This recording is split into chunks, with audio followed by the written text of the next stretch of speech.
بسم اللہ الرحمن الرحیم۔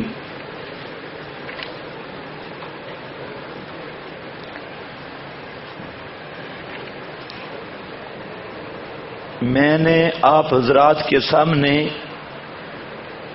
آیت استخلاف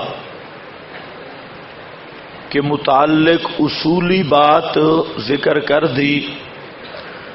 اب ایک بات سمجھ لیں، یہ جو آپ کے پاس روایات لکھی ہیں، تائیدات، ان تائیدات کو آپ اہل تشیع پر حجت کے طور پہ پیش نہیں کر سکتے، کیوں؟ جیسے وہ اپنی کتب سے ہمارے اوپر بطور حجت کے نہیں پیش کر سکتے، ہم اپنی کتب سے ان پر بطور حجت کے پیش نہیں کر سکتے۔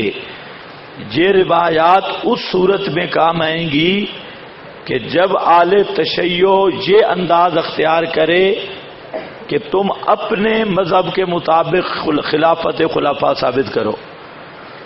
اگر ہمیں وہ کہے کہ تم اپنے مذہب کے مطابق، جس طرح ہم ان کو ارخائے عنان کے طور پہ کہتی ہیں کہ تم اپنے امام کا قول پیش کرو اور اپنے اصول کے مطابق خلافت علی کو ثابت کرو، اگر اس طرح وہ کہتا ہے شیعہ کہ تم اپنے مذہب کے مطابق اصول کے مطابق ثابت کرو، تب تو یہ روایات کام آئیں گی، لیکن آپ ان کو ان پر بطور حجت کے پیش نہیں کر سکتے۔ بطور حجت کے صرف قرآن پیش کیا جائے گا، کیونکہ وہ بھی قرآن کریم ماننے کا دعویٰ رکھتے ہیں اور ظاہراً انکار نہیں کرتے، تو وہ جو پہلا طریقہ طرز استدلال تھا وہ ان کو پر بطور حجت کے آئے گا۔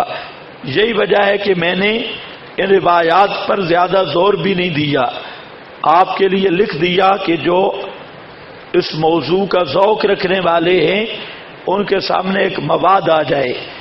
تو ایک بات یہ ہے۔ دوسری بات، یہاں پر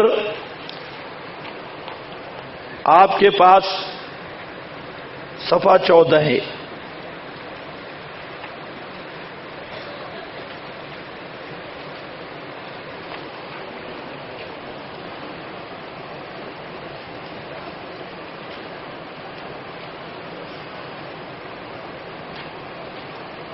ہاں جہاں آپ کے روایات اہل تشیع جہاں لکھا ہے وہ دیکھو صفحہ 13 پر، یہ ان کے خلاف حجت ہے۔ روایات اہل سنت ان پر حجت نہیں۔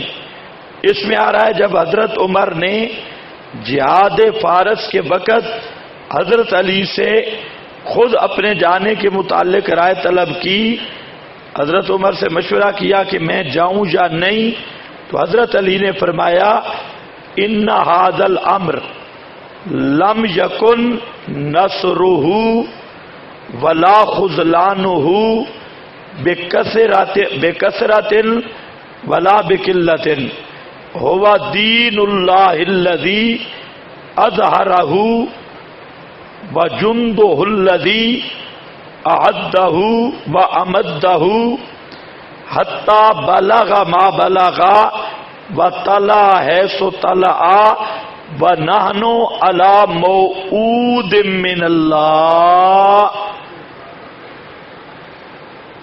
یہ لفظ ہے مقام استدلال، نحن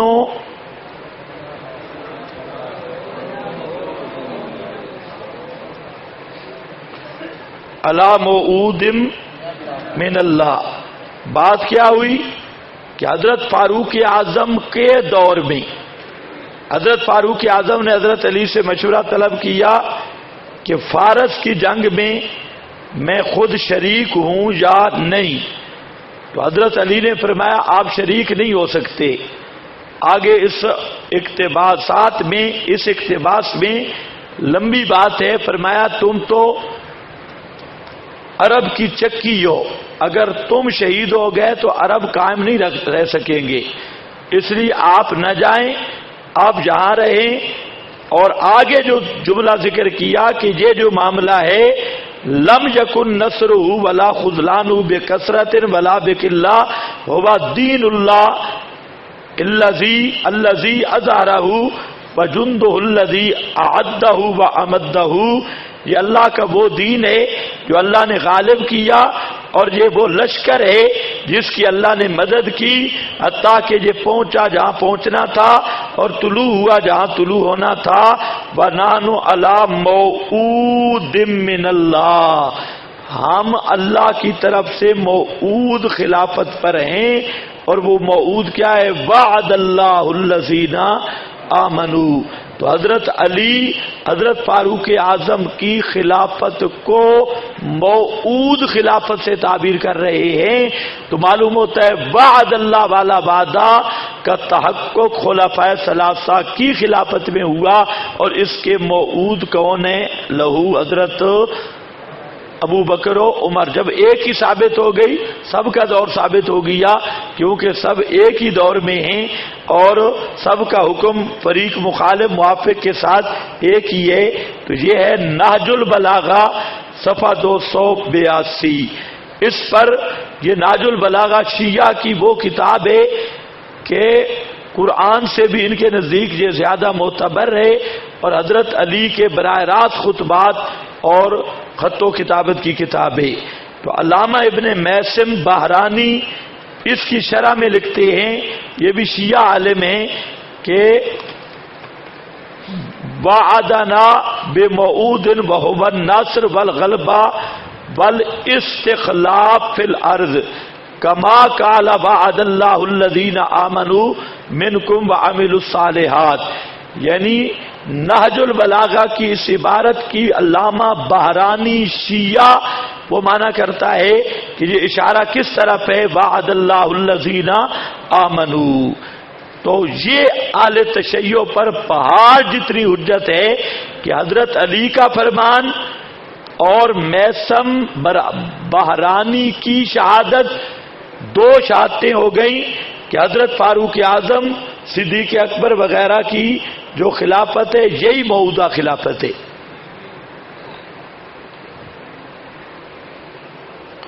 اور تیسرا حوالہ یہ بھی حضرت علی کا،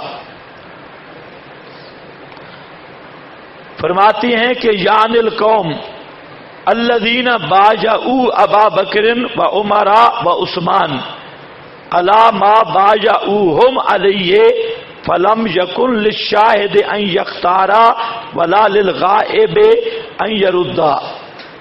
جہاں حضرت علی رضی اللہ تعالیٰ عنہ حضرت معاویہ کو تنبیہ کر رہے ہیں کہ میں خلیفہ برحق ہوں، کیوں کہ اللہ مجھے اس قوم نے بیعت کی ہے کہ الذین باجعوا ابا بکر و عمر، جس قوم نے ابو بکر و عمر عثمان کی بیعت کی تھی، علامہ باجعوہم، اور مجھ پر بھی اس شرط پر بیعت کی جس شرط پر ان سے بیعت کی، فلم یکن للشاہد ان یختارا، پس نہیں ہے واسطے گواہ کے یعنی جو موجود ہو کہ وہ اختیار کرے، اور نہ غائب کو یہ ہے کہ وہ رد کرے۔ انما الشورى للمہاجرین والانصار، شورا مہاجرین و انصار کے لیے ہے۔ فإن اجتمعوا على رجل، اگر وہ جمع ہو جائیں کسی مرد پر اس کو امام منتخب کریں، کان ذلک للہ رضا، تو یہ اللہ کی بھی رضا ہوگی۔ فإن خرج من امرہم، اگر ان کے امر سے نکل گیا، خارجن کوئی نکلنے والا، بتان او بدعت ردو ہو الی ما خرج منہ، اس کو واپس کریں گے طرف اس کے جو نکلا اس سے، فإن ابا، اگر وہ انکار کرے تو اس سے قتال کیا جائے گا اسی اتباع غیر سبیل المومنین پر۔ تو حاصل یہ نکلا کہ اس عبارت میں بھی حضرت علی رضی اللہ تعالیٰ عنہ نے اپنی چوتھے نمبر والی خلافت کے اہلیت پر دلیل ابو بکر و عمر کی خلافت کو پیش کیا، اور اسی قوم کو پیش کیا جنہوں نے ان کے ہاتھ پہ بیعت کی تھی۔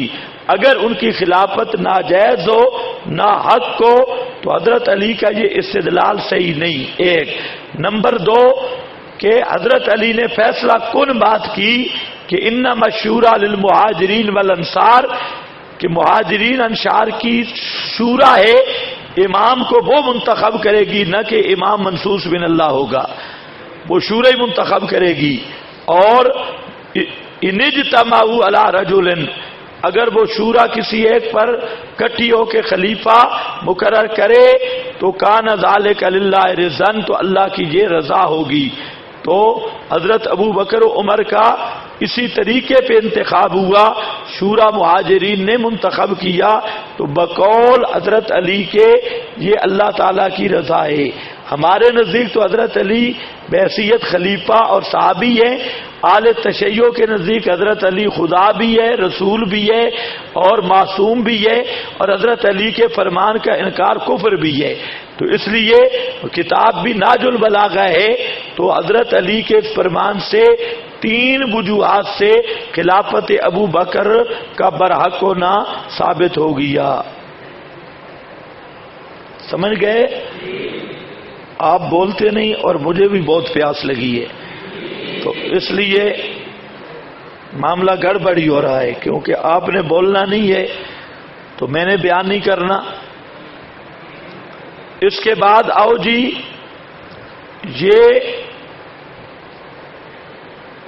تین چیزیں میں نے پیش کی ہیں اپنے اس استدلال کی تائید میں، اور یہ تین چیزیں بھی کس سے پیش کی؟ آل تشیع سے۔ اب ذرا خیال رکھو، چوتھا یہ بھی آل تشیع کے گھر سے، اثر النبی الی بعض ازواجہ حدیثا فلما نبأت به واظہرہ اللہ عرف بعضہ واعرض عن بعض۔ یہ آیت آپ نے پڑھی ہے سورہ تحریم میں، تو اس پر علامہ صافی مفسر اور علامہ قمی شیعہ مفسر لکھتے ہیں فقال ان ابا بکر یلیل خلافت بعدی ثم بعدہ ابو کے۔ آپ نے فرمایا یہ سر والی بات کیا تھی کہ ابو بکر میرے بعد خلیفہ متصل ہوگا، یلیل خلافہ، خلیفہ بلا فصل، اور اس کے بعد تیرا باپ عمر ہوگا، یعنی حضرت حفصہ کو فرمایا۔ فقالت من انبا کا حاضا قال نبانی، حضرت حفصہ نے پوچھا یہ آپ کو کس نے خبر دی؟ تو فرمایا یہ مجھے علیم و خبیر نے خبر دی۔ تو اب پتہ چلا کہ یہ جو بات ہے کہ نبی کریم علیہ السلام کے بعد خلیفہ ابو بکر ہوگا، یہ تو اس آیت سے شیعہ نے ثابت کی ہے، اور شیعہ مفسر قمی صافی دونوں اثر نبی سے ثابت کر رہے ہیں، تو یہ ان پر بھاری حجت ہے، اور تفسیریں انہی کی، میں نے اپنا معنی آپ کو بتا دیا، لیکن یہ انہی کی تفسیروں سے یہ بات صحیح ثابت ہوگی۔ بس بھائی یہ آگے لمبا سلسلہ ہے، اس کو مختصر سن لو۔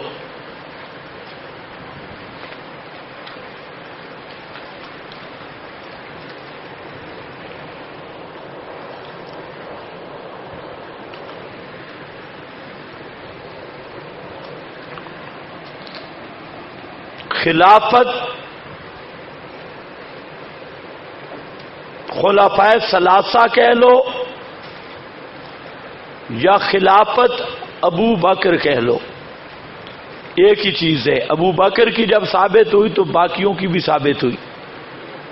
باقیوں کی ثابت ہوئی تو ابو بکر صدیق کی بھی خلافت کا برحق ہونا، خلافت تو ہے ہی ہے، برحق ہونا ہم 3 طریقے سے ثابت کرتے ہیں، 3 عنوانات سے۔ توجہ ہے میری طرف؟ 3 عنوانات سے۔ نمبر 1، شرائط خلافت جو قرآن میں موجود ہیں، اس پہ میں تقریر کر چکا ہوں کہ قرآن پاک نے خلیفہ کے لیے کتنی شرطیں رکھی ہیں؟ 2، بسطۃ فی العلم والجسم، اور یہ 2 شرطیں علی وجہ الاتم پائی گئی کس میں؟ حضرت ابو بکر صدیق میں۔ وہ پوری تقریر میں کر چکا ہوں، صرف یاد دہانی کرا رہا ہوں کہ بسطۃ فی العلم، اعلم الصحابہ بھی ابو بکر صدیق اور اشجع الصحابہ بھی ابو بکر صدیق، تو خلیفہ بھی ابو بکر صدیق۔ ایک یہ طرز ہے، اس پر بات ہو چکی ہے بقرہ میں۔ دوسری طرز یہ ہے کہ عدالت الصحابہ، ابو بکر، عمر، عثمان کو جن حضرات نے خلیفہ منتخب کیا ان کی عدالت کی آیات، ان کے صدق کی آیات اور صدق و وفا کی آیات، جن میں ان صحابہ کو جنتی کہا گیا،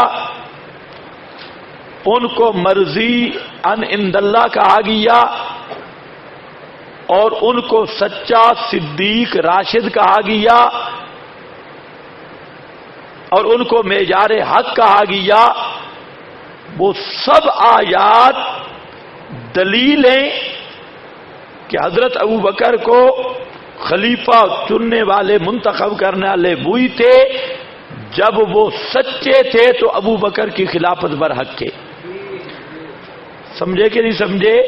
ہاں، کیسے شکل بناؤ گے کہ حضرت صدیق کو خلیفہ کس نے بنایا؟ صحابہ نے۔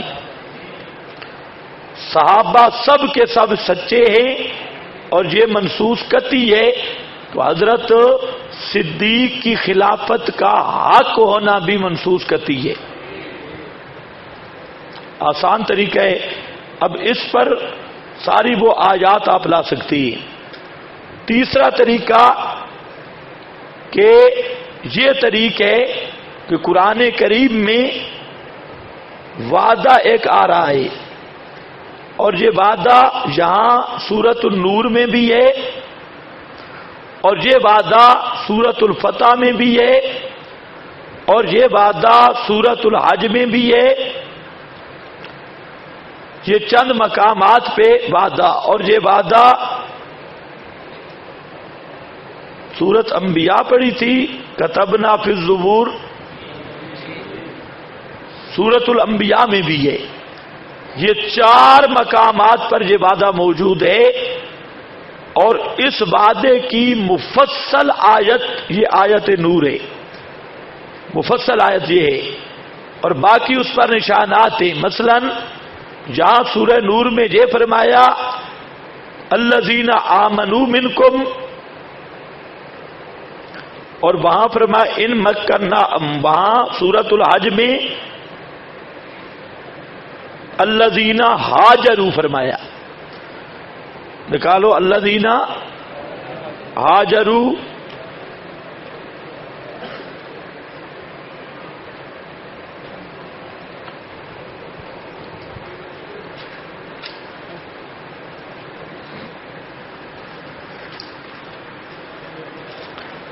والذین ہاجروا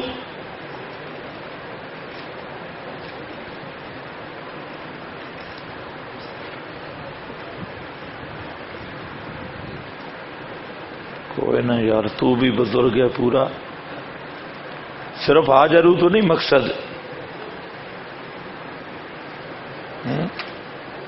آدمی سادہ بھی نہ ہو، ہاجروا کا نکالا ہے قرآن سے۔ ہاں کیسے مکناہم کیا ہے؟ ہاں اس سے پہلے پڑھو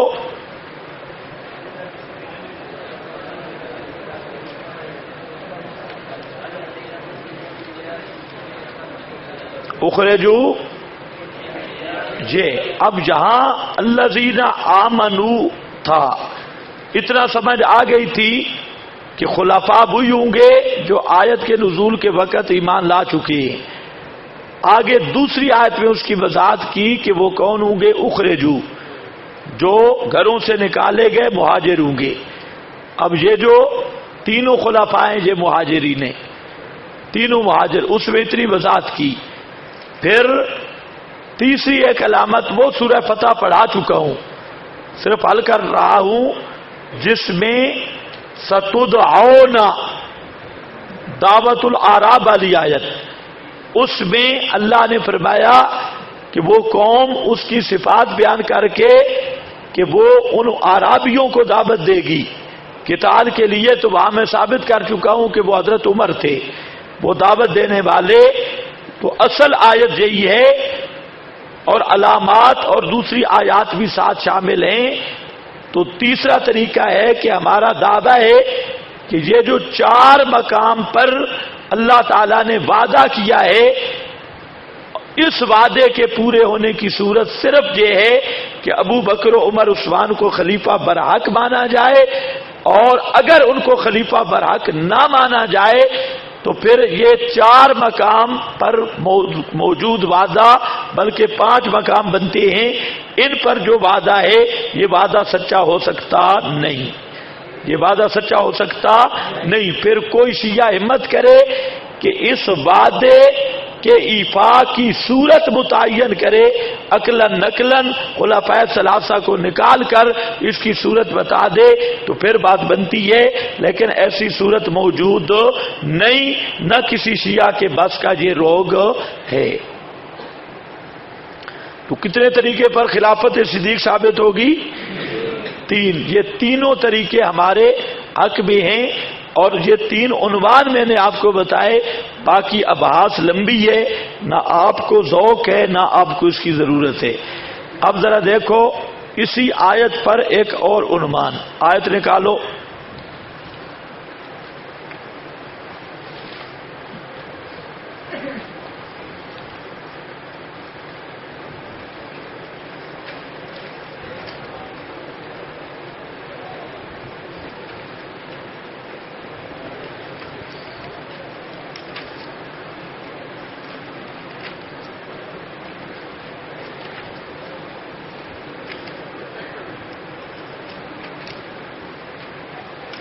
ہاں بھائی وہ کاغذ کیوں نہیں آ رہے روزانہ؟ کل شام کل شام کل شام.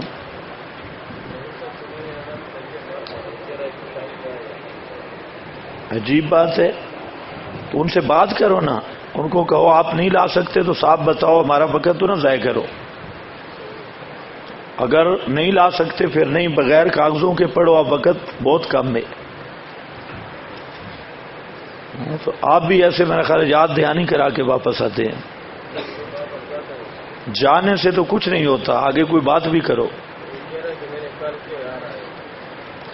اب 4 دن ہو گئے، کل کل کل کل کل کل، تو اس کو بولو کل ختم ہوتی ہے یا نہیں ہوتی تو پھر رہنے دو. ہاں بھائی دیکھو اب ذرا اندر دیکھو، پہلی سارا کارڈ کی سائڈ پہ کر لو. اللہ نے فرمایا وعد اللہ الذین آمنوا منکم وعملوا الصالحات لَيَسْتَخْلِفَنَّهُمْ فِي الْأَرْضِ كَمَا اسْتَخْلَفَ الَّذِينَ مِنْ قَبْلِهِمْ وَلَيُمَكِّنَنَّ لَهُمْ دِينَهُمْ. یہاں 2 باتیں سمجھنی ہیں. کیا معنی ہے وَلَيُمَكِّنَنَّ لَهُمْ دِينَهُمْ یا دِينَهُ؟ ہوم سے مراد کون؟ وہی صحابہ اور جن سے وعدہ ہے. دینا ہوم تو دین کی اضافت کس کی طرف ہے؟ صحابہ کی طرف. اسی طرح اکمال دین کے مقام پر الیوم اکملت لکم دینکم، وہاں پر بھی اضافت کس کی طرف ہے؟ صحابہ کی طرف ہے، مقام اکمال پر اور مقام تمکین پر۔ مقام اکمال وہاں الیوم اکملت کا مقام اکمال ہے، تو مقام اکمال میں بھی دین کی اضافت کم کی طرف ہے، صحابہ کی طرف، رسول کی طرف نہیں۔ اور مقام تمکین ہے، دین کو زمین پہ جگہ دینا اور جمانا، تو مقام تمکین میں بھی دین کی اضافت کس کی طرف ہے؟ صحابہ کی طرف۔ اس سے ایک فائدہ تجھے حاصل ہوگا کہ صحابہ کا عمل، قول، اسوہ یہ دین میں داخل ہے، دین میں داخل۔ وہ بدعت کی تعریف پڑی تھی تو دین میں داخل ہے، ان پر بدعت کا اطلاق نہیں ہوگا، بدعت شرعی کا۔ ایک اس سے رد ہے غیر مقلدین اور آل رفض، آل تشیع وغیرہ کا۔ اور دوسرا والا یمکنن لہم دینہم میں فرمایا کہ ہم اس دین کو زمین میں ٹھکانہ دیں گے جس پہ ہم راضی ہوں گے۔ ارتضا جو اللہ تعالیٰ کا پسندیدہ دین ہوگا، اب اس کو تمکین فی الارض ملے گی۔ توجہ ہے آپ کی میری طرف؟ جو اللہ تعالیٰ کا کون سا دین ہوگا؟ پسندیدہ۔ ارتضا لہم، ان کا وہ دین پسندیدہ۔ اب ذرا خیال کرنا، ہمارا یہ دعویٰ ہے کہ حضرت فاروق اعظم کے دور سے لے کر 12ویں صدی تک تمکین فی الارض ملی ہے 20 تراوی کو۔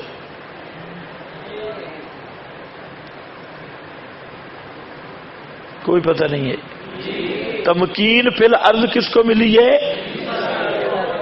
20 تراوی کو، فاروق اعظم کے دور سے لے کر 12ویں صدی تک، فاروق اعظم سے دور سے لے کر 12ویں صدی تک زمین کے نقشے پہ ایک ایسی مسجد نہیں جس پر 8 تراوی پڑھی گئی ہو۔ اگر کسی غیر مقلد میں جرأت ہو ایک مسجد لائے روئے زمین کی کہ حضرت فاروق اعظم کے دور سے لے کر 12ویں صدی ملکہ وکٹوریہ کے زمانے تک کسی خطے میں ایک مسجد بتائیں جس میں 8 تراوی پڑھی گئی ہو۔ کیا کہہ رہا ہوں؟ پڑھی گئی ہو، حکم شکم نہیں، عملاً باجماعت 8 تراوی پڑھی گئی ہو۔ 1200 سال اسلام کے صرف ایک مسجد کی نشاندہی غیر مقلد کے بس میں نہیں، تو حضرت فاروق اعظم کے دور میں 20، حضرت عثمان کے دور میں 20، حضرت علی خود کہتی ہیں 20، امام شافعی مکہ میں رہے، ادرکت الناس یصلون 20، 20، امام مالک کے دور میں 20، احمد کے دور میں 20، آج تک مسجد نبوی اور کعبۃ اللہ میں 20۔ تو تمکین کس کو ملی ہے؟ 8 کو یا 20 کو؟ سارے جھگڑے چھوڑ دو، تمکین یمکنن لہم دینہم الذی ارتضی لہم۔ اللہ نے فرمایا ہم ان کے اس دین کو تمکین دیں گے جس پہ ہم راضی ہیں۔ تو ہمارا ایک ہی یہ قرض ہے اہل حدیث پر، قیامت تک رہے گا۔ 20 سال انہوں نے جواب نہیں دیا، اور آپ ان سے برملا پوچھیں کہ ایک بات چلتی ہے کہ تراوی 8 ہے یا 20، اس بات کو رہنے دو۔ ایک بات چلتی ہے کہ تراوی 3 دن پڑھی گئی یا 30 دن پڑھی گئی، 29 دن پڑھی گئی، یہ بھی الگ عنوان۔ ایک بات یہ کہ غیر مقلد تراوی کا منکر ہے، 8-20 کے جھگڑے ہی نہیں، یہ شیطان تہجد کا نام تراوی رکھ لیتا ہے اور تراوی کا ہے ہی منکر، اور صرف باندر ٹپکولیاں کرتا ہے، ورنہ الگ رمضان کی نماز یہ نہیں مانتا، یہ کہتا ہے وہی نماز جس کا نام 11 مہینے تہجد ہے، رمضان میں اسی کا نام تراویح بن گیا، تو اس نے الگ زائد نماز مانی ہے رمضان کی؟ 11 مہینے 8 رکعتوں کا نام تہجد ہے، اور انہی 8 تہجد والی نام بدل گیا رمضان میں، تو ہمارے ساتھیوں کو پتہ نہیں چلتا۔ تو یہ بات ذہن میں رکھ لو کہ غیر مقلد تراویح کا منکر ہے، جس طرح رافضی تراویح کا منکر ہے، صرف یہ ہے کہ وہ ذرا دلیر منکر ہے، یہ ذرا بے غیرت منکر ہے، دیوس اور بزدل منکر ہے۔ وہ تو صاحب کہتے ہیں بھائی ہم تراویح نہیں پڑھتے، یہ بدعت عمر ہے۔ اب یہ کہنے کی تو ان کو جرأت نہیں ہے، یہ کہتے ہیں جی تراویح رسول کی سنت 8 ہے، تو وہ لے کے کدھر جاتے ہیں؟ تہجد کی طرف۔ لیکن آپ ان سے سوال کریں کہ رمضان کی کوئی زائد نماز ہے یا نہیں، اب پتہ چل جائے گا رمضان کی کوئی زائد نماز ہے یا غیر مقلد کہتے ہیں کوئی نہیں۔ 11 مہینے جس نماز کا نام تہجد رہا، اسی نماز کا نام رمضان میں تراویح رکھ دیا گیا۔ اللہ کرے آپ کو سمجھ آئے۔ یہ پھر تراویح کا قائل ہے؟ بولو، پھر مناظرہ ثبوت تراویح پہ ہونے چاہیے یا 8 اور 20 پہ ہونا چاہیے؟ مناظرہ کا موضوع ہی غلط رکھتی ہے۔ مناظرہ اس پہ ہونا چاہیے کہ تراویح ہے یا نہیں، غیر مقلد مانتے ہی نہیں۔ نام بدلنے سے چیز میں تعدد آ جاتا ہے۔ غیر مقلد کا نام اگر ہم طالب الرحمن کہیں یا طالب الشیطان کہیں تو شخصیت تو وہی رہے گی نا، یا بدل جائے گی؟ اگر بدل جائے تو پھر نکاح بھی ختم ہوگا کہ 2 طالب الرحمن کا ہو سکتا ہے، طالب الشیطان کا تو نہیں ہو سکتا اس عورت سے۔ تو معلوم ہوتا ہے حقیقت نہیں بدلتی۔ جب حقیقت نہیں بدلتی تو یہ تراویح کے منکر ہیں۔ دوسرا عنوان یہ رکھو کہ تراویح 8-20 بعد میں ہے، تراویح 3 دن ہے یا 30 دن ہے؟ رسول پاک نے پوری زندگی کتنی دن پڑھی؟ 3 دن، اور رمضان بھی 1 رمضان، اور غیر مقلد پورا مہینہ پڑھتی ہیں، تو بات سجے ہونی چاہیے کہ 3 دن ہونی چاہیے یا 30 دن ایک۔ لیکن ان ساری باتوں سے قطع نظر میں آپ کو ایک نئی لائن پہ لے جا رہا ہوں۔ وہ لائن یہ ہے کہ ہم کہتے ہیں ساری باتیں اس پہ ختم۔ اللہ نے فرمایا صغرا یہ ہے، اللہ نے فرمایا کہ میں اس دین کو تمکین دوں گا جس میں میں راضی ہوں گا۔ اب ہمارا دعویٰ ہے کہ تمکین ملی ہے 20 تراویح کو، تو اللہ کا مرضی دین بھی ہے 20 تراویح۔ اللہ کا مرضی دین بھی کیا ہے؟ 20 تراویح۔ کوئی سمجھ آئے صغرا کبرا؟ اللہ کا مرضی دین ہے 20 تراویح۔ کیسے صغرا بناؤ؟ صغرا شاباش، تمکین دین مرضی کو ملی، جو مکن لہم الذی، جس دین کو تمکین ملی وہ اللہ کا مرضی دین ہے، اور 20 تراویح کو تمکین ملی، فلہذا 20 تراویح اللہ کا مرضی دین ہے۔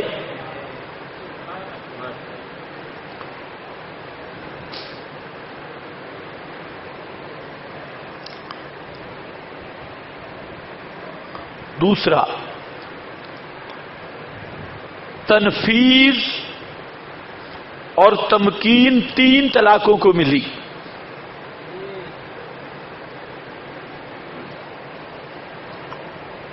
تنفیذ و تمکین کتنی طلاقوں کو ملی؟ کہ 3 طلاقوں پر حرمت غلیظہ کا فیصلہ۔ تو معلوم ہوتا ہے کہ جس دین کو تمکین ملی وہی مرضی ہے، ارتضاء لہم کا حکم لگے گا، اور 3 طلاقوں پر بیوی کا حرام ہونا اور پہلے خامد کے لیے حلال نہ ہونا حتی تنکیہ زوجن غیرہ تک، یہ وہ دین ہے جو مکنن لہم دینہم الذی ارتضی لہم. باقی بات سے سب غلط کر دو. یہ مسئلہ بھی ہے روافض کا. سب سے پہلے رافضیوں کی ملا یحضر الفقی فرو کافی، ان میں یہ مسئلہ آیا کہ اگر ایک مرد بیوی کو 3 طلاقیں دے دے تو بیوی اس پر حرام ہوگی یا نہیں. اہل تشیع کہتی ہیں کہ 3 طلاقیں دی ایک مجلس کی تو 1 طلاق باقی ہوگی. 3 طلاقیں دی تو کتنی طلاقیں باقی ہوگی؟ 1 طلاق شمار ہوگی. یہ سب سے پہلے شیعوں کا مذہب ہے. شیعوں کے بعد آئے مرزائی. مرزا نے شیعوں سے یہی لیا، اور غیر مقلد انہوں نے بھی یہ مسئلہ شیعوں سے لیا کہ 3 طلاقیں 1 بنتی ہیں. قرآن کریم میں بھی یہ مسئلہ نہیں، اور ذخیرہ احادیث میں سے ایک بھی فرمان رسول نہیں کہ 3 طلاقیں 1 طلاق بنے، ایک بھی نہیں ہے. اور صحابہ کا اجماع 3 کے نفاذ پہ ہے. تو تمکین ملی ہے 3 طلاقوں کے نفاذ کو صحابہ کے دور میں. تمکین کا اعتبار کس کا ہے؟ دور صحابہ. جو مکن لہم دینہم الذی ارتضی لہم. تو معلوم ہوتا ہے یہ مسئلہ اٹل ہے کہ 3 طلاقوں والا دین یہ برحق ہے کہ اس کے بعد بیوی حلال ہو سکتی نہیں ہے. کچھ سمجھ آئیے آپ کو کہ کچھ بھی نہیں آئی؟ اور اسی طرح جمعے کی 2 اذانوں کو تمکین ملی.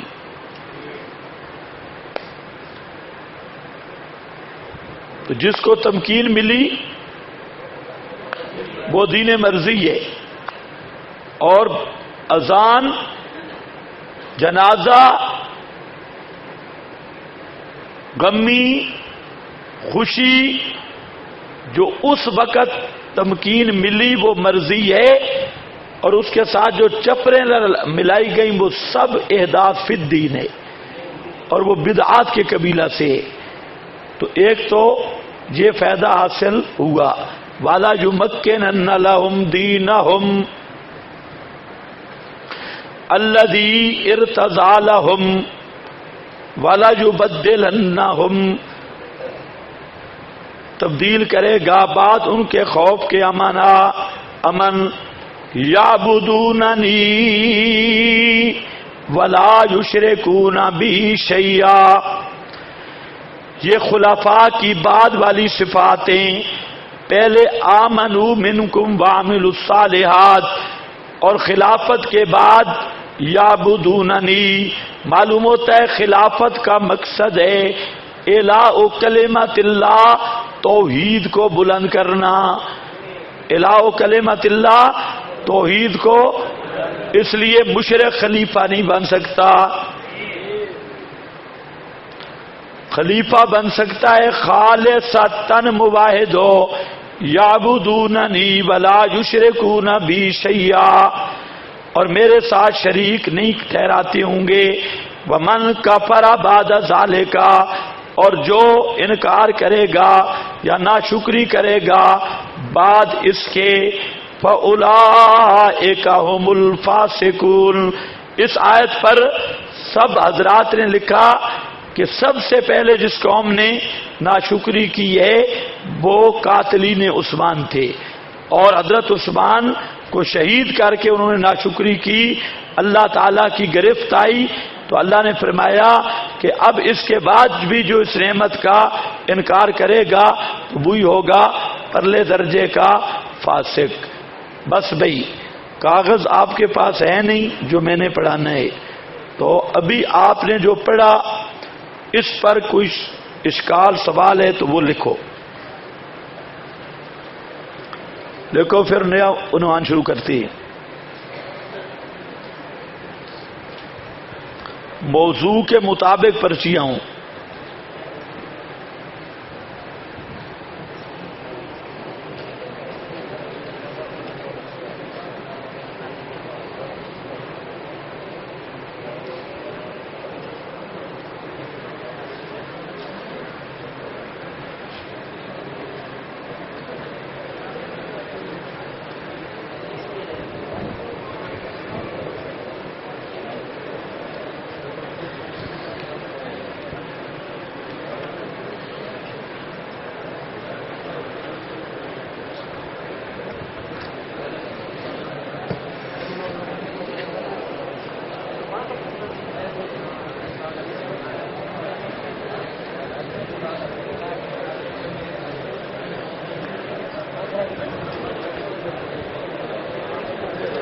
بھائی گپ شپ لگانے کی ضرورت نہیں. آپ کو اگر کوئی سوال ہے خلافت کے مسئلے پر، تراویح پر جو بیان ہوا، طلاق ثلاثہ، مختصر طور پہ ایک آدھ بات میں نے بتا دی تاکہ آپ کے ذہن میں بات جم جائے. باقی ہو سکتا ہے ان تینوں مسائل پہ اب بعد میں گفتگو نہ ہو، طلاق ثلاثہ، تراویح، کیونکہ اب روزے ہیں اینڈ پہ تو سارے تھکے ہوئے ہیں. کاغذ ہمارے 4 دن سے وہاں سے چلے ہیں، ابھی تک نہیں پہنچے. تو ہاں، اس پر کسی کو کوئی سوال ہے کرے.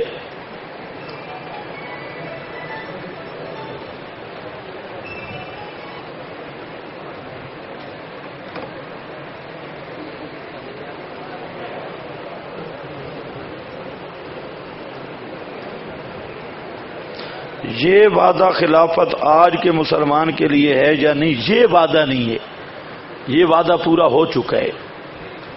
وعد اللہ الذین آمنوا منکم. ہاں، یہ ہے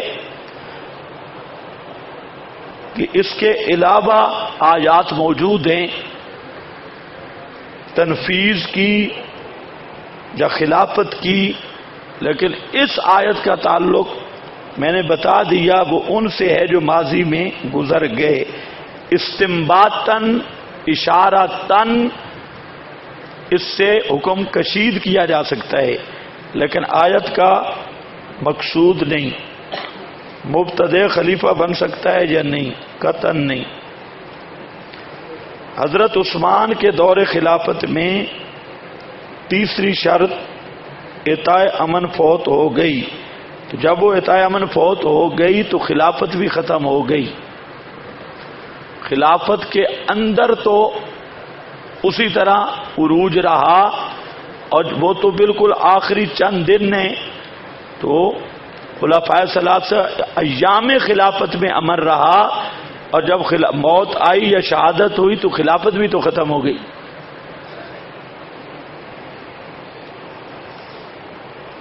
ابو بکر صدیق کے دور خلافت میں فتنہ ارتداد اور ان سے جنگ، تقا کے خلاف جنگ، یہ امن سکون وہ نہیں جو آپ سمجھ رہا ہے کہ بسترے میں سویا رہوں یا سبق نہ پڑھنا پڑے. میں نے امن سکون بتا دیا.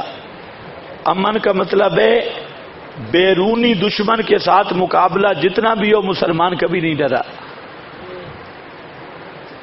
بد امنی ہوتی ہے خانہ جنگی میں، آپس میں جب مسلمان لڑتے ہیں خانہ جنگی ہوتی ہے، یہ بد امنی ہے اور اس سے خوف ہوتا ہے. اب ہم ہیں نا، ہمارے مد مقابل اتنے فرقے ہیں، لیکن کبھی ذرا سا خوف ہمارے ذہن پہ نہیں آیا، نہ ان کے علم کا، نہ ان کے مولویوں کا، نہ ان کے بدماشوں کا. لیکن یہ جو اپنے ہیں نا، اپنوں سے ہم بھی ڈرتے ہیں. تو اپنے خلفشار، انتشار اور یہ چیزیں جو ہیں ان سے ہم ڈرتے ہیں اور دشمن سے نہیں ڈرتے. تو دشمن سے جتنا مقابلہ ہونا تو وہ امن کے خلاف نہیں ہے. اس طرح تو کبھی بھی امن نہیں ہوگا. امن کے خلاف ہے آپس کی شورش، آپس کی خانہ جنگی، اور یہ چیزیں جو ہیں یہ خلاف امن ہے. تو فتنہ ارتداد، مانعین زکوٰۃ وغیرہ یہ کبھی امن کے خلاف نہیں. یہ بات سمجھ نہیں آئی کہ صحابہ نے جن کو منتخب کیا ان کی تعریف قرآن میں ہے. اللہ تمہیں سمجھ دے. صحابہ کی تعریف قرآن میں ہے یا نہیں؟ اب اتنے موٹے عقل والے کو میں کیسے سمجھاؤں؟ یہ جو پرچی جس نے لکھی ہے، اللہ اس کو ہدایت دے. سر پہ صحیح تیل لگا، غیر مقلد ہونے کا سخت خطرہ ہے. بھائی میں نے کہا ہے کہ ابو بکر صدیق کو خلیفہ کس نے منتخب کیا؟ اور صحابہ کون ہیں؟ اولئک هم الصادقون ہیں، اولئک هم الراشدون ہیں، معیار ایمان ہیں، جنتی ہیں. تو جس شخصیت کو خلیفہ جنتی جماعت منتخب کر رہی ہے تو وہ خلیفہ برحق ہوگا یا نہیں ہوگا؟ کہتے ہیں یہ بات سمجھ نہیں آئی، باقی سارا دورہ سمجھ آ گئی ہے۔ تو بچوں اگر تجھے یہ سمجھ نہیں آئی تو تجھے میری ایک بات بھی سمجھ نہیں آئی، کسی سے تحقیق کرنا۔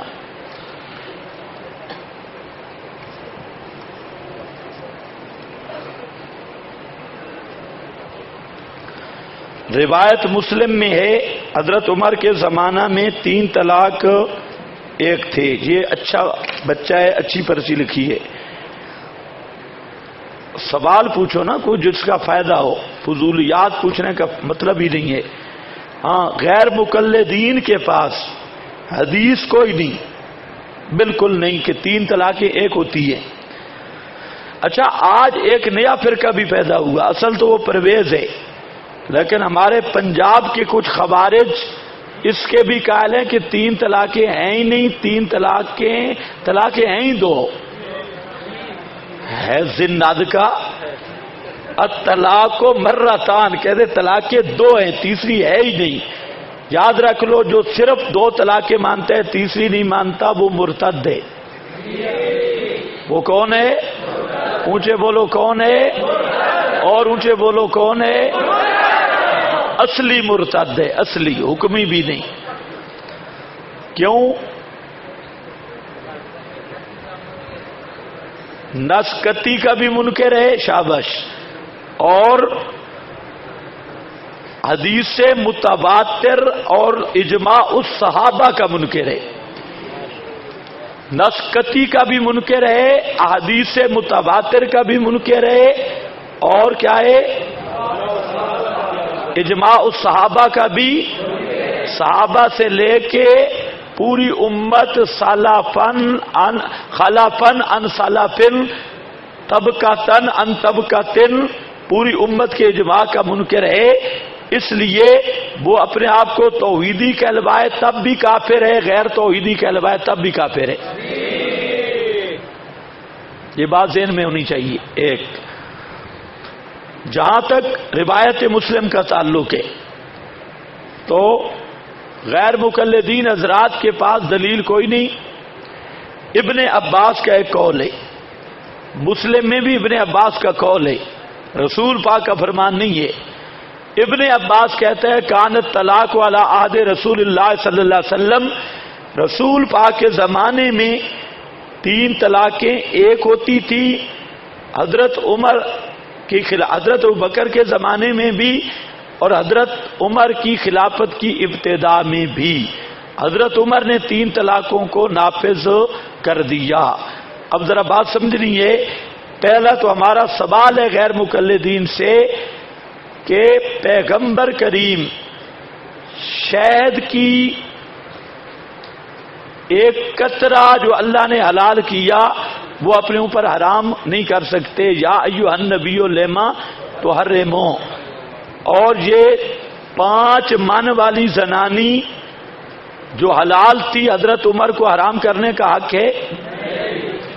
اگر یہ 3 طلاقوں والی لاش زنانی نبی کے دور میں حلال تھی، صدیق کے دور میں حلال تھی، حضرت فاروق اعظم نے اللہ کے حلال کو حرام کر دیا تو فاروق اعظم کا ایمان رہے گا؟ اور صحابہ بولا بھی کوئی نہیں، سب صحابی، کسی ایک صحابی نے بھی اختلاف نہیں کیا، تو یہ اتنا بڑا گندا جھوٹ ہے کہ رافضی بھی اتنا گندا جھوٹ نہیں بول سکے۔ وہ کہتے ہیں نبی کے وفات پہ صحابہ مرتد ہو گئے، اور غیر مقلدین یہ روایت پیش کر کے عملاً ثابت کر رہے ہیں کہ حضرت عمر نے ایک اللہ کے حلال کو حرام قرار دیا، صحابہ نہیں بولے، اس کی تائید کی، تو حضرت عمر بھی معاذ اللہ اسلام سے گئے، صحابہ بھی گئے۔ اب زنانی کے پیچھے سب صحابہ پہ کفر کا فتویٰ لگانا، یہ اس سے بڑی بے غیرتی کیا ہوگی؟ اس لیے یاد رکھ لو، پہلی بات کہ وہ ابن عباس کا قول ہے، رسول اللہ کا فرمان نہیں۔ دوسری بات کہ ابن عباس کا اپنا فتویٰ ہے کہ 3 طلاقیں 3 ہوتی ہے، وہ قول ہے لیکن اپنا فتویٰ ہے کہ 3 طلاقیں کتنی ہوتی ہیں؟ 3۔ اور تیسری بات مسلم کی روایت کا راوی ابن جریج ہے، اور ابن جریج وہ بزرگ ہے جس نے 90 عورت سے متا کیا ہے۔ 90۔ تجھے مرغا تھا یا مولوی تھا پہلے؟ تجھے بھی جو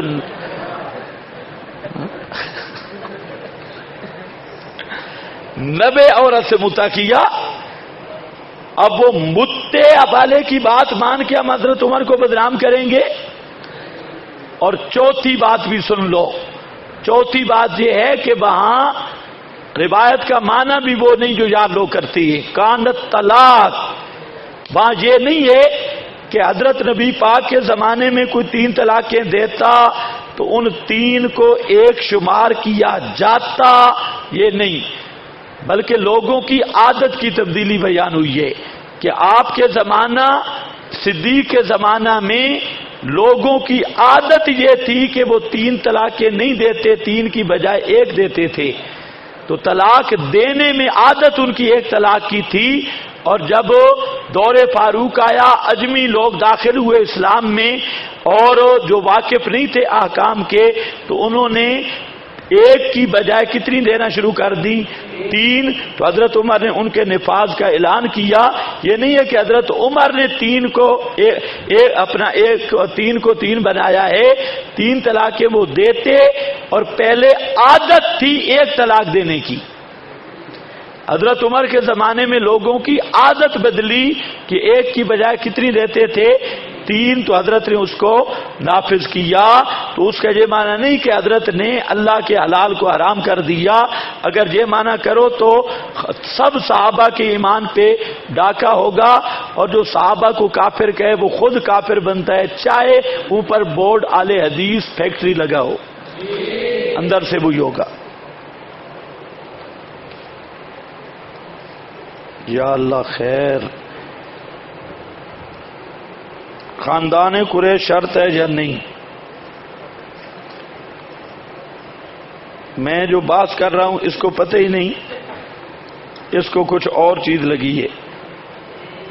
آپ نے فرمایا تھا کہ آل عمران پر باز دیکھ کر آنا، تو آپ نے پھر بتایا ہی نہیں ہے، تو دیکھ کر آنے کا کیا معنی ہے؟ میرا دعویٰ ہے اذا تمنا القا شیطان والی آیت وہ آل عمران کی محکمات متشابہات پہ پیش کرو تو ایک دوسری توجیہ حاصل ہو جائے گی۔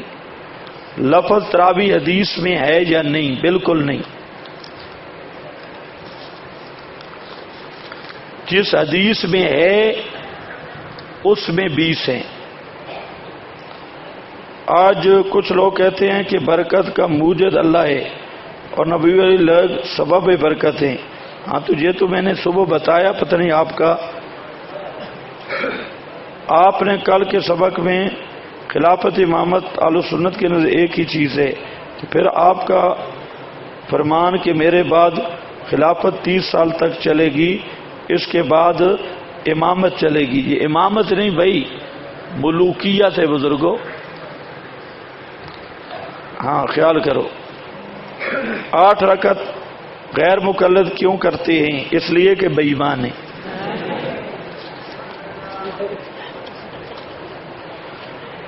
روایت مسلم میں عمر فاروق کے زمانے میں 3 طلاق۔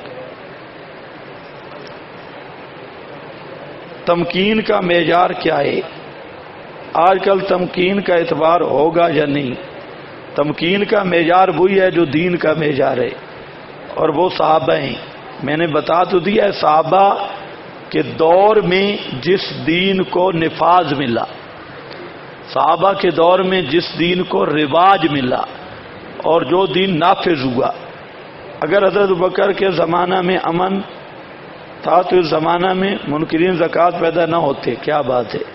اس کا جواب میں نے دے چکا ہوں۔ بابا تو امن سمجھتا ہے کہ چارپائی کے نیچے سویا پڑا رہوں یا اوپر؟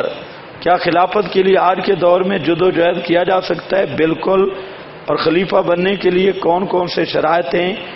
آج کے دور میں مسلمان ہو۔ کیا یہ روایت الائمۃ من قریش صحیح ہے، لیکن امامت قریش کے ساتھ بند نہیں ہے؟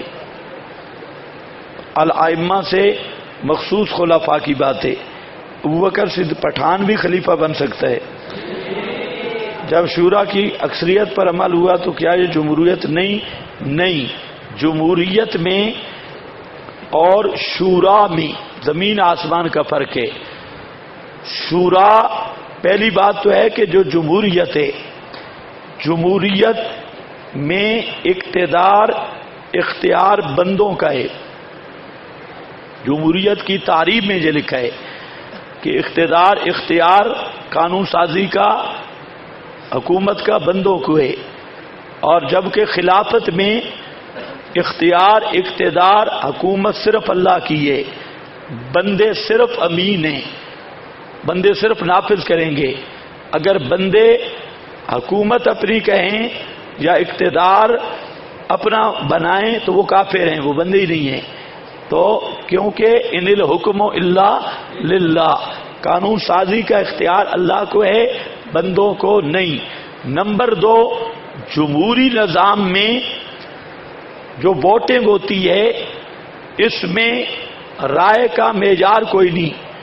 بھنگی، چرسی اور پاگل، دیوانہ جو اپنے آپ کو بھی نہیں سمجھتا، اس کا ووٹ اور امیر المومنین کا ووٹ برابر ہے۔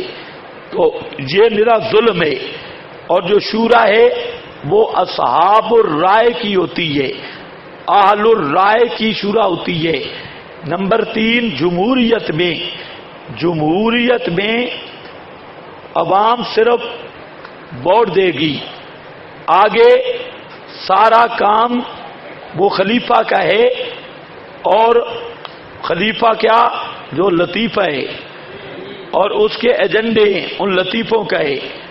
جبکہ یہاں پر جو شورا ہوگی اس کے لیے شرائط ہوں گی، دیندار ہوں، متقی ہوں، مسلمانوں کے معاملات کو سمجھنے والے ہوں، تو وہاں پر آدمیوں کی رائے جو ہے وہ گنا نہیں جاتا، تولا جاتا ہے۔ اور جمہوریت میں گدھوں کو گنا جاتا ہے کہ کتنے گدھے اس کے پاس ہیں، کتنے اس کے پاس ہیں۔ تو اس لیے جو شورائی نظام ہے یا شورا ہے، اعلی مجلس کا اکثریت رائے، وہ بھی عمل کرنا جمہوریت قطعاً نہیں۔ اگر کوئی اس کو جمہوریت سے تعبیر کرے تو وہ جمہوریت اسلامیہ ہوگی اور وہ صحیح جمہوریت ہوگی۔ لیکن چونکہ جمہوریت ایک انگریز کی لونڈی کا نام ہے، اس لیے اسلامی اصطلاحات میں اس کو گڑبڑ نہیں کرنا چاہیے۔ غیر مقلد کہتے ہیں 20 رکعت نماز تراویح پر اجماع کہیں سے بھی ثابت نہیں۔ ہم کہتے ہیں غیر مقلد مولوی کے باپ کا اس کی ماں سے جماع کہیں بھی ثابت نہیں۔ تو پھر ہے ثابت؟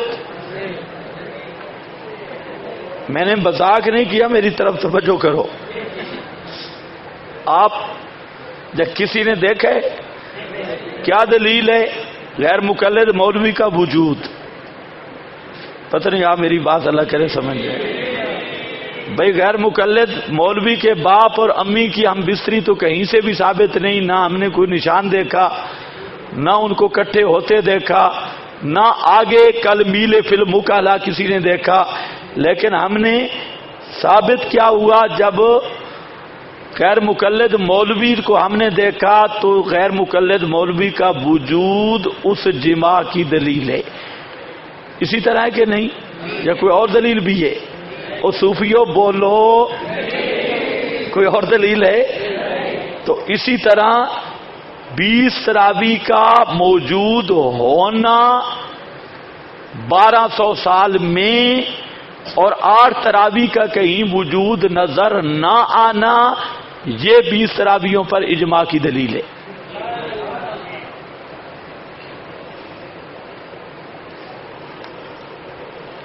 الخلافت بعدی 30 سنہ، اس سے معلوم ہوا خلافت کے زمانہ صرف 30 سال ہے، اس کے بعد خلافت نہیں۔ یہ تجھے معلوم ہوا ہے، وہ ہمیں جو معلوم ہوا ہے ہمیں کچھ اور معلوم ہوا ہے۔ الخلافہ سے مراد ہے خلافہ موعودہ علی منہاج النبوہ، خلافت خاصہ۔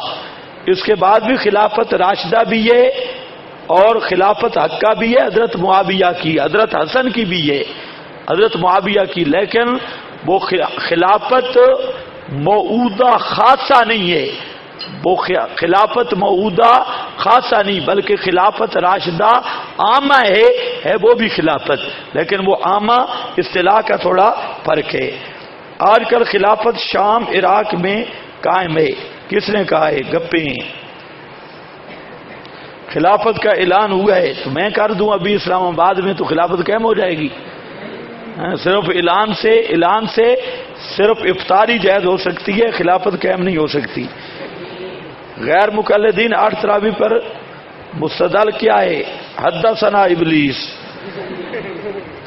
ایک غیر مقلد مولوی کہہ رہا تھا کہ روایت عمر جو ابی بن کعب کے پیچھے 20 راوی والی ہے روایت ضعیف ہے۔ اس کو کہا تو ضعیف، تیرا باپ ضعیف، تیرا خاندان ضعیف، ورنہ ضعیف کی کر تعریف۔ روایت ضعیف کس کو کہتے ہیں؟ پہلے قرآن حدیث سے ثابت کر، اور اس کے بعد اس کو منطبق کر۔ غیر مقلد کا کیا لگے ضعیف ہے تو صحیح ہے، یہ تو ضعیف صحیح قال العلماء، قال العلماء، کالا علماء، اور کالا مولوی تو مانتا نہیں ہے، تو پھر پہلے تجھے متعین کرنا ہوگا غیر مقلد نے کہ ضعیف حدیث کی کیا تعریف ہے، کیا معیار ہے، اور یہ بھی ثابت کرے گا قرآن حدیث سے۔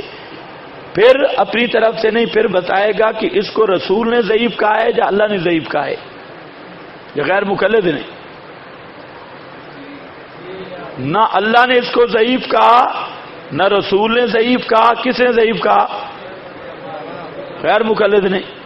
تو غیر مقلد کی بات تو حجت ہی نہیں، بات تو اہل حدیث کے 2 اصول اطیع اللہ ابا، اس کو انسان کا بچہ بن اہل حدیث بن کے رہے، اور حدیث کو ضعیف کہنا تو بدعت بنے گا ان کے اصول پر۔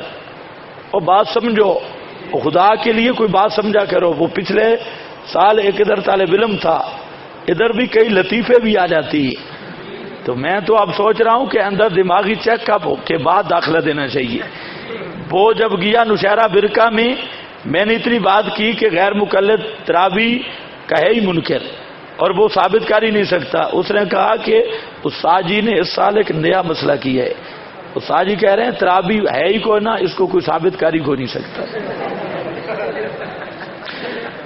مجھے 10-12 فون آئے بڑے بڑے علماء کے، کہتے ہیں یار یہ طالب علم کیا کہہ رہے ہیں، اور میں نے کہا ان کا دماغ خراب ہے، بات سمجھتے نہیں اور ذمہ لگاتی ہیں۔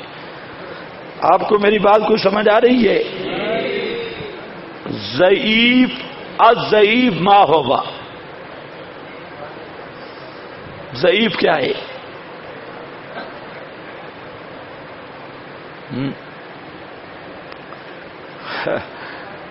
کوئی پتہ نہیں، ان کو پوچھو ان سے کیا ہے، ورنہ صحیح حدیث ضعیف حدیث رسول سے ثابت نہیں ہے، نہ رسول پاک نے کسی حدیث کو ضعیف کہا ہے نہ صحیح۔ اور اہل حدیث کے نزدیک بدعت کی تعریف ہے جو کام رسول سے ثابت نہیں، صحابہ کو وہ ساتھ نہیں ملاتے، رسول سے ثابت نہیں۔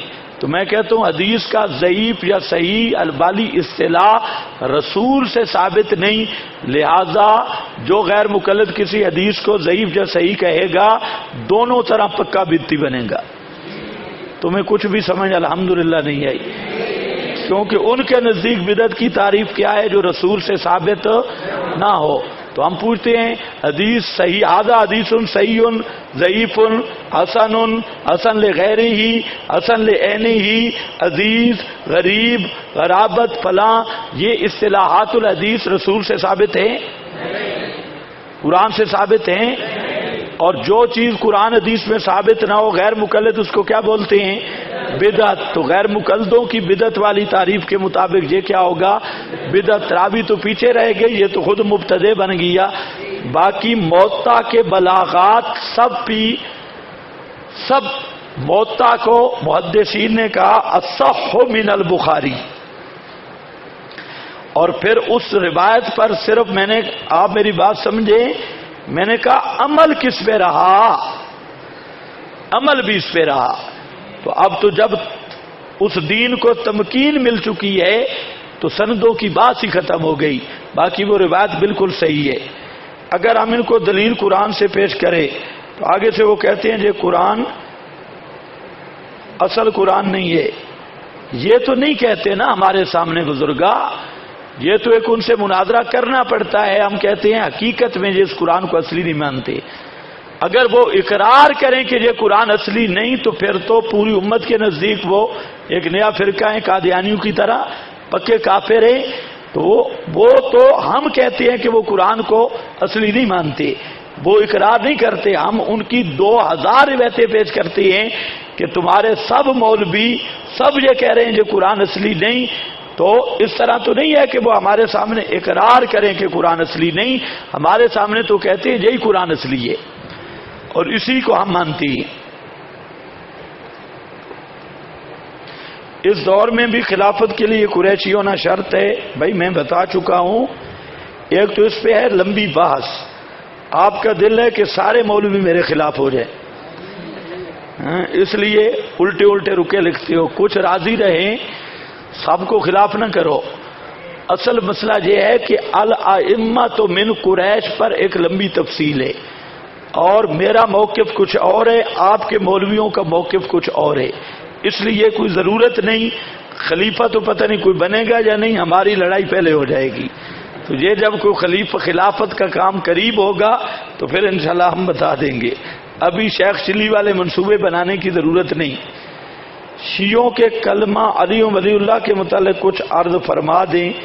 عرض یہی ہے کہ یہ کفریہ جملہ انہوں نے ساتھ اپنی طرف سے پیوند کیا، نہ قرآن میں ہے نہ حدیث میں ہے نہ شیعہ کے 12 اماموں کی کسی تصریح میں ہے، بلکہ ان کے ہاں بھی روایات اور ائمہ اثنا عشری 12 اماموں نے کلمہ یہی پڑھا ہے شہادت والا، اور یہی ہے جس کا لا الہ الا اللہ محمد علی ولی اللہ والا کلمہ شیعہ کے 12 اماموں سے ثابت نہیں اور رسول پاک سے ثابت نہیں اور قرآن سے ثابت نہیں.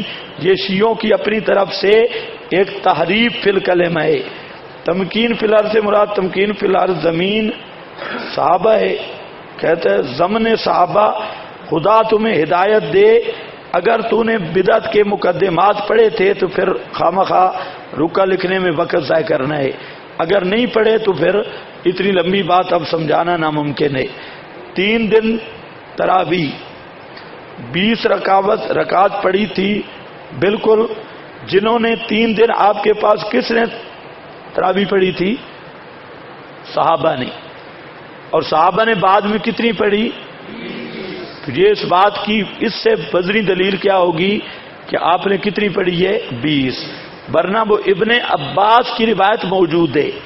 ابن عباس کی روایت ہے کہ آپ نے 20 تراویح پڑھی تھی، لیکن سند اس کی ضعیف ہے، سند ضعیف ہے، دیانتداری والی بات ہے. لیکن میں نے آپ کو بتایا جب تعامل صحابہ کا موجود ہو تو اس کو تلقی بالقبول کہتی ہے. تعامل خیر القرون کا 20 پہ ہے. اور سب سے بڑا کرینہ کہ جن حضرات نے رسول پاک کے پیچھے پڑھی، اب دیکھیں گے کہ بعد میں انہوں نے کتنی پڑھی. تو بعد میں انہوں نے 20 پڑھی، تو ظاہر بات ہے انہوں نے رسول پاک کے پاس بھی کتنی پڑھی؟ پاک کے پاس 20 ہی پڑھی ہے. یہ واضح دلیل ہے. رسول صلی اللہ علیہ وسلم کتنی تراویح پڑھی؟ اگر وعدہ پورا ہو چکا ہے تو یہ آیت منسوخ ہونی چاہیے. کیا بات ہے! اس بدھو جہان کے یہ نہیں پتا کہ النسخ فی الاحکام لا فی الاخبار. چوہے کو مل گئے حریر اور وہ پنساری بن بیٹھا. اس بیچارے نے کہیں نسخ کا نام سن لیا اور پتہ نہیں. خدا تمہیں ہدایت دے، پیشین گوئیاں منسوخ نہیں ہوتی. آپ اللہ نے پیشین گوئی کی انا کا میتن، جب آپ پہ موت آ گئی تو پیشین گوئی پوری ہو گئی. اللہ نے نبی کریم علیہ السلام نے فرمایا کہ کل لأعطین رایۃ رجلا، کل میں ایک آدمی کو جھنڈا دوں گا جو اللہ رسول سے محبت کرتا ہوگا، اللہ رسول اس سے محبت کرتے ہوں گے اور اللہ اس کے قیادت میں فتح نصیب کرے گا. یہ پیشین گوئی تھی. دوسرے دن علی کو جب جھنڈا مل گیا پیشین گوئی پوری ہو گئی. بعد اللہ والی پیشین گوئی تھی. جب ابو بکر عمر عثمان خلیفہ بن گئے یہ پیشین گوئی پوری ہو گئی. اور یہ نسخ شخص نہیں چاہتا کسی سے بیٹھ کے نسخ کا معنی سمجھ. وہ روایت ہے اللہ خوخت علی، ہر دروازہ الا بابا علی، روایت سے معلوم ہوتا ہے حضرت علی خلیفہ بلا فصل ہے، معلوم نہیں ہوتا۔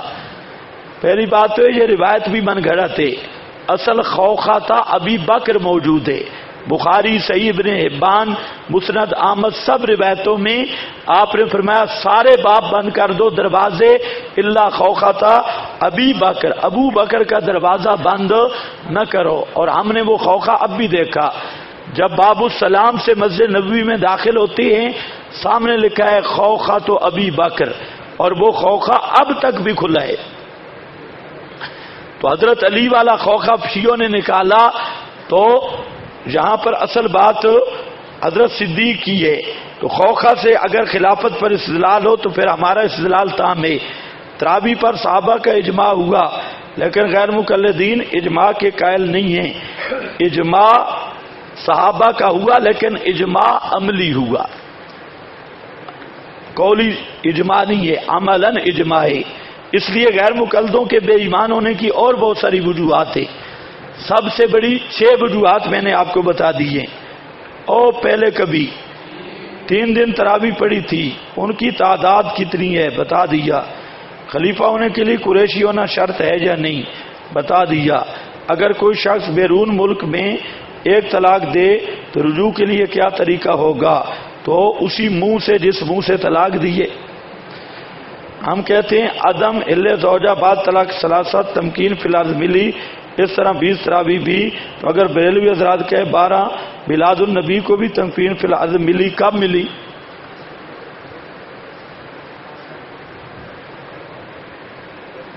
خیر القرون میں۔ تو اس کی کھوپڑی میں بات آ ہی نہیں رہی، اس کو زمین بڑھانے والی نظر آ رہی ہے۔ ہاں تمکین پھر عرض مطلب ہے صحابہ کے دور میں جو دین نافذ ہوا، خدا کے بندے۔ تراویح کا شرعی حکم یعنی کتنی مستحب ہے، سنت موقدہ ہے۔ تراویح ضروری ہے، جو جہاں نہیں پڑے گا اس کو 20 ڈنڈے لگیں گے، یہی اس کا شرعی حکم ہے۔ ایک غیر مقلد مولوی کہہ رہا تھا روایت عمر جو ابی بن کعب کے پیچھے 20 تراویح والی روایت ضعیف ہے۔ اس کا جواب ہو گیا اگر وعدہ پورا ہو چکا ہے تو یاد منسوخ ہے۔ کیا بات ہے، ماشاءاللہ بڑے بڑے علامے موجود ہیں۔ یہ کیا وجہ ہے کہ شیعہ جو حضرت علی کے پیچھے لگے ہیں، باقی صحابہ بھی، تو اس کی کیا وجہ؟ اس کی وجہ ہمیشہ کوئی کفر بھی چلانا ہو نا تو کسی بزرگ شخصیت کا سہارا لیا جاتا ہے۔ کوئی بھی باطل تحریک چلانی ہو بزرگ شخصیت کا نام لیا جاتا ہے۔ تو اصل شیعہ تحریک یہودی تحریک ہے، انہوں نے لبادہ اسلام کا اوڑھ کر حضرت علی خاندان رسول کے نام محبت کو استعمال کیا، اور اصل یہ آداء الرسول ہیں اور آداء آل رسول ہیں۔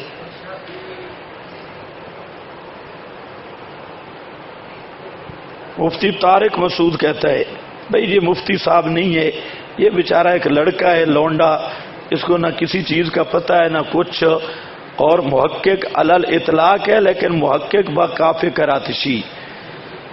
غیر مقلد اجماع کو نہیں مانتے، لہذا اجماع کو ان کے خلاف بدعدلی پیش کرنا بھی تو درست نہیں ہوگا۔ کیوں نہیں ہوگا؟ مسلمان سب مانتی ہیں، مسلمان سب مانتی ہیں۔ تو ہم نے پتہ نہیں آپ کی کھوپڑی کچھ ہے بھی صحیح، دلیل جو میں نے پیش کی اس پہ اعتراض نہیں ہے۔ میں نے تو آپ کو کہا تمکین والا دین اللہ کو عند اللہ مرضی ہے، اور تمکین 20 کو ہے، تو جہاں اجماع کی بات میں نہیں کر رہا میں، ارتضا لہم دینہم، میرے استدلال پر کوئی اعتراض نہیں۔ جمہوریت کے متعلق اچھی کتاب کا نام بتائے، اس کا نام قرآن بھی ہے فرقان بھی ہے۔ آپ نے جب 3 دن تراویح پڑھی کتنی رکعت؟ وہی سوال بار بار آ رہا ہے۔ رویت 3 سال، خلافت 30 سال رہے گی، اس کے بعد بادشاہت ہوگی، اس اسرار کے امیر معاویہ بادشاہ ہیں، تو کوئی مسئلہ نہیں۔ اللہم مالک الملک توتی الملک و تنزع الملک، کوئی مسئلہ نہیں۔ حضرت معاویہ بادشاہ ہوں، حضرت سلیمان بھی بادشاہ تھے، حضرت داؤد بھی بادشاہ تھے، تو بادشاہ، یہ تو مودودی کا دماغی توازن ٹھیک نہیں، اور شیطان نے اس کے دماغ میں بول فرمایا جس کی وجہ سے وہ انتشار، اس نے سمجھا کوئی ملوکیت کوئی بری چیز ہے. خلافت ملوکیت کو مد مقابل رکھ کے بادشاہت، حالانکہ اچھی بادشاہت، داؤد بھی بادشاہ ہے، حضرت سلیمان بادشاہ ہے، اور آپ سے دعا کس کی خلافت کی کرائی گئی؟ قل اللہم مالک یہ تو ہم شریف آدمی ہیں، نہیں تو مودودیوں کے علاج کے لیے ہم بادشاہ کے فضائل خلافت سے بھی اوپر بڑھا دیتے، اور مودودی کا باپ بھی جواب نہ دے سکتا.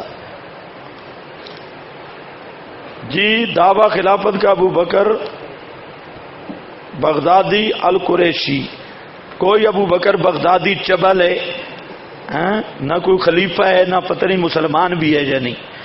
اگر ایک وقت میں ایک خلیفہ عرب اور قریش سے ہو اور دوسری خلافت کا دعوے دار اجمی ہو تو کس کو ترجیح دی جائے گی؟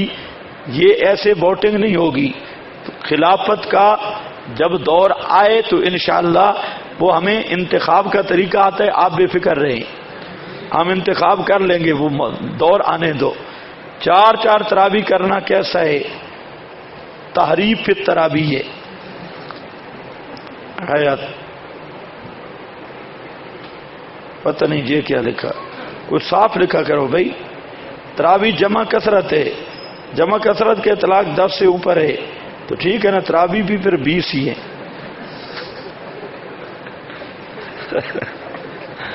ایک شخص سعودی عرب گیا، اس نے اطلاع دی مکہ میں 2 امام تراویح پڑھاتی ہیں، پہلا امام 10 اور دوسرا 10، تو پھر کیا تراویح کتنی پڑھاتی ہیں؟ 20. امام کتنے ہوتے ہیں؟ 2. تو اماموں میں جھگڑا چل رہا ہے یا تراویح میں؟ ما بن نزاع امام نہیں ہے، ما بن نزاع تراویح ہے. تراویح پھر بھی 20 ہوتی ہے اور 10 پڑھاتی ہیں. 8 تو پھر کدھر گئی؟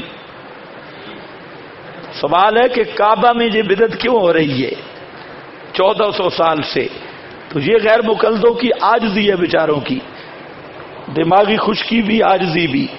بھائی جھگڑا ما بن نزاع عدد تراویح ہے اور لے گئے تعدد امام. بھائی امام 2 ہوتے ہیں تو امام 2 ہوتے ہیں تو تراویح 8 بن جاتی ہے. تراویح تو اسی طرح 20 رہتی ہے، امام 4 بھی پڑھائیں یا 20 امام ہی پڑھائیں. امام 10 تراویح پڑھاتا ہے.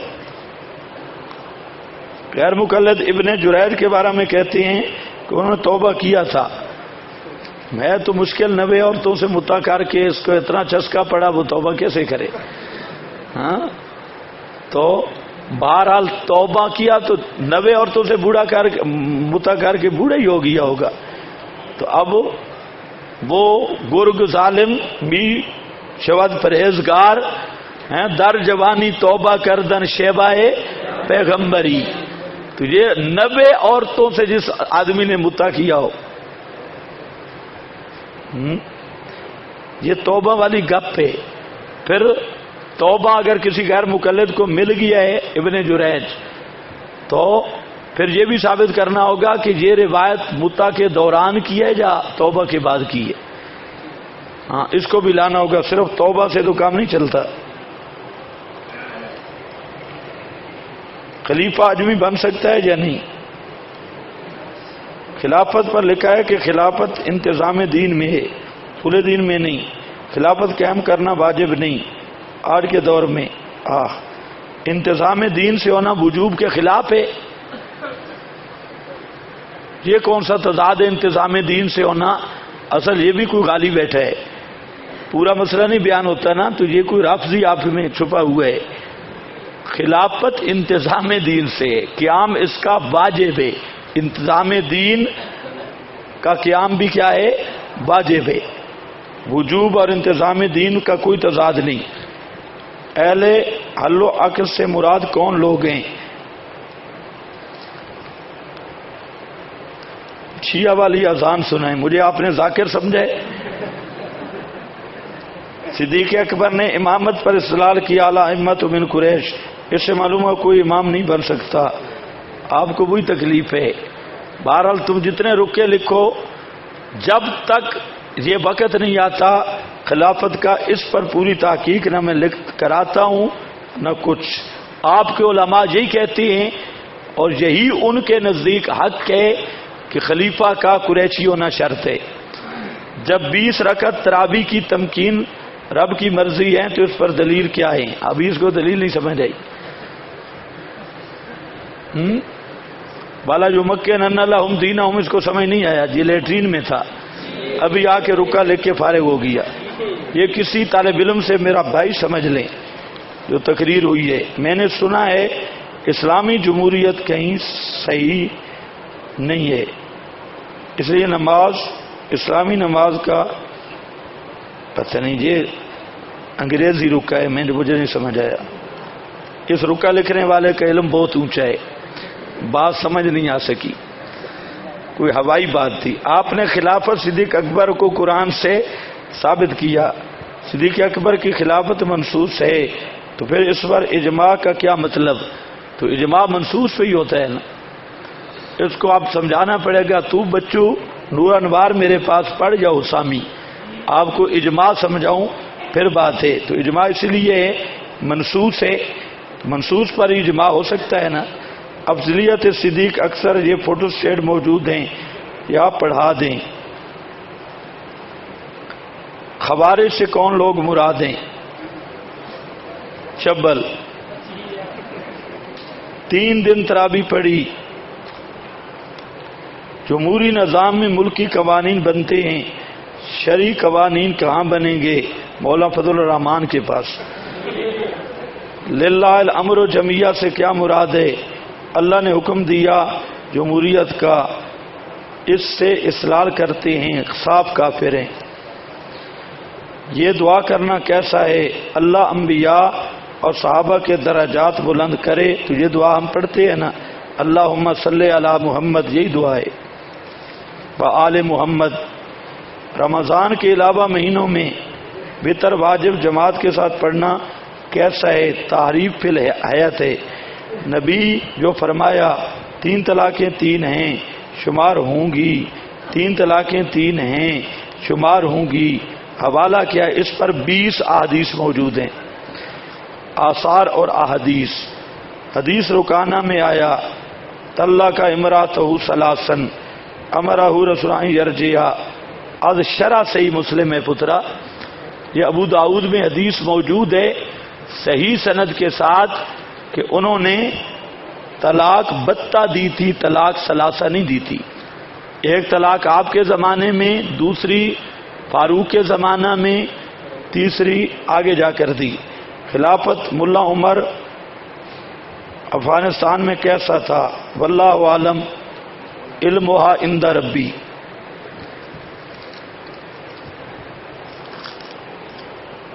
کچھ لوگ کہتے ہیں حضرت علی کی خلافت متفقہ نہیں ہے، جبراً لی گئی، جھوٹ بولتی ہیں، یہ عباسی شیطان کا نظریہ ہے۔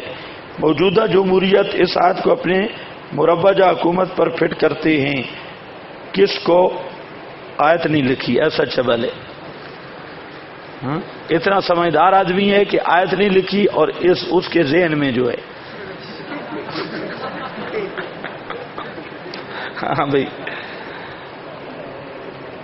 جو 3 دن تراویح پڑھائی تھی کتنی تھی؟ مسئلہ رفع الدین بھی ہو جائے، وہ ہو گیا ہے جتنا ہونا تھا۔ جو حدیث ہے کہ ابو بکر عمر کو اور میں 3 طلاقیں ایک شمار ہوتی تھی، وہ جو حدیث ہے اس کا جواب میں نے دے دیا۔ غیر مقلدین تراویح کے بارے میں جو روایت پیش کرتے ہیں اس کی تھوڑی وضاحت چاہیے۔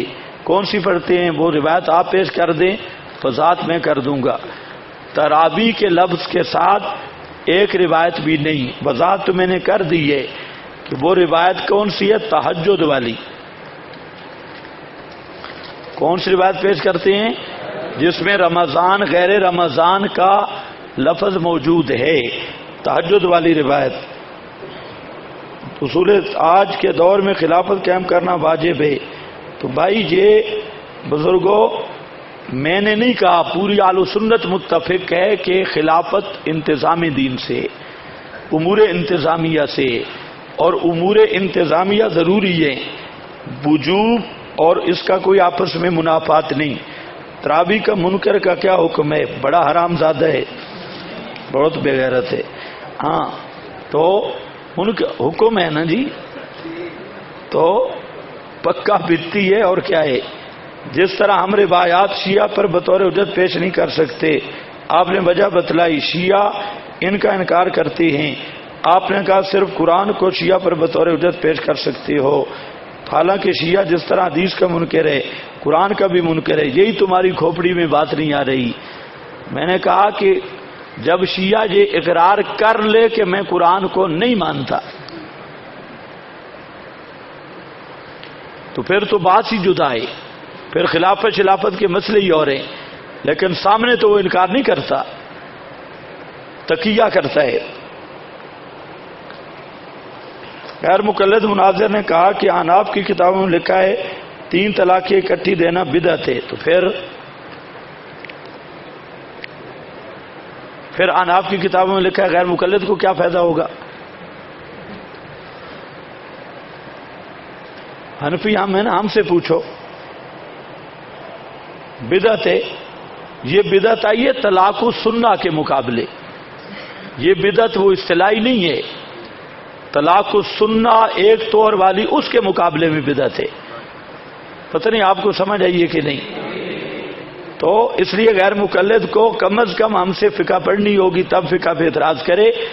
باقی یہ بات الگ ہے کہ ہماری کتابوں میں لکھا ہے 3 طلاقیں دینا گناہ ہے، ہم کہتے ہیں حرام ہے. اس پہ وہ نتیجہ نکالتے ہیں کہ جب 3 طلاقیں دینا حرام ہے، ناجائز ہے، تو اسے حکم کیسے ثابت ہوگا؟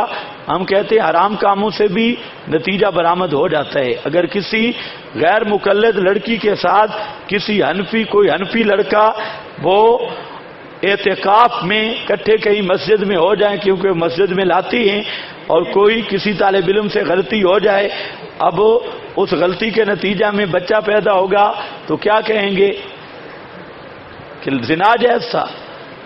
کسی غیر مقلد کے منہ پہ لتر لگانا یہ جائز ہے؟ اور منہ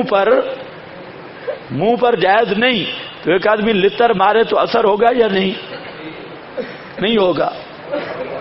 لتر مارنا جائز ہے، تو ناجائز کام کا اثر نہ ہونا یہ عجیب بات ہے.